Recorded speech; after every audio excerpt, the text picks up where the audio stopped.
because that's really what the bottom line is. The illusion is that the problems are circumstantial, right?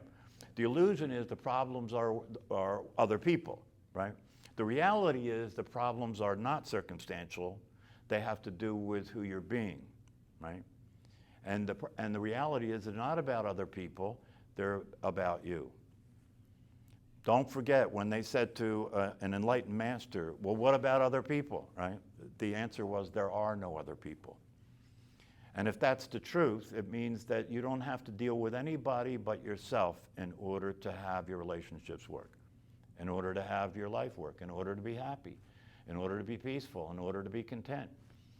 The only thing you have to do in order for all that to be the case is wake up. That's all. The rest of it resolves itself. Once you're awake, one of my teachers used to say it this way, once you're awake, life resolves itself in the process of living.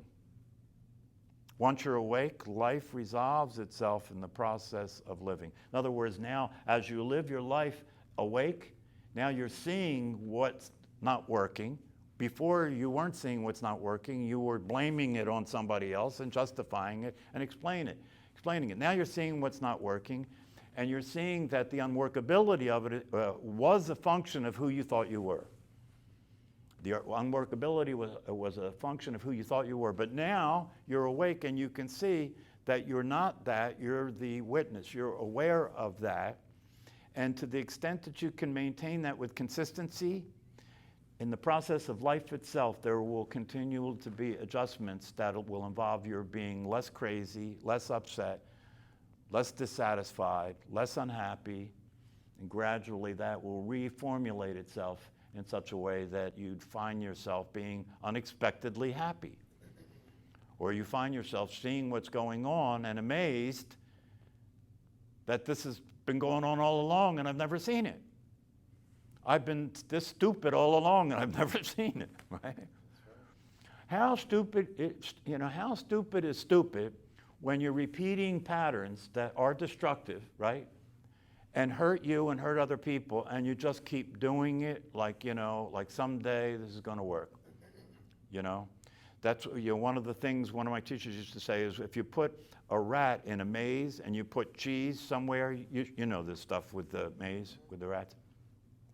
The rat will explore a little bit, right, and until it finds the cheese, right? And then you put the rat in the maze and put the cheese in there again, it goes right to the cheese. A human being would keep searching for where it used to be. A smart rat, they just trust their smell and go right to the cheese. They learn to trust their smell and go right to the cheese, right? A human being wouldn't do that. They'd say, what's going on? What happened to the cheese? That's why it's good to have a dog with you, because there are a lot of things that they can do that you can't do. All right, any questions before we shut this down today? You mentioned about being present to whatever's happening. You could see where that would eliminate anxiety, right? Because isn't anxiety your vision of like what you think might happen, like the future? Yeah. You can see where that would help anxiety so much, just being present to whatever's happening.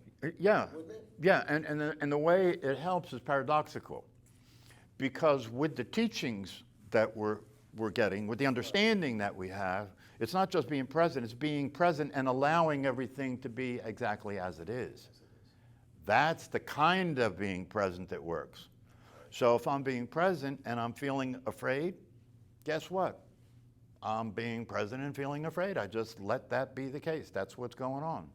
Just keep noticing what's going on and notice when you want to stop being aware of it or resist it or change it or get away from it.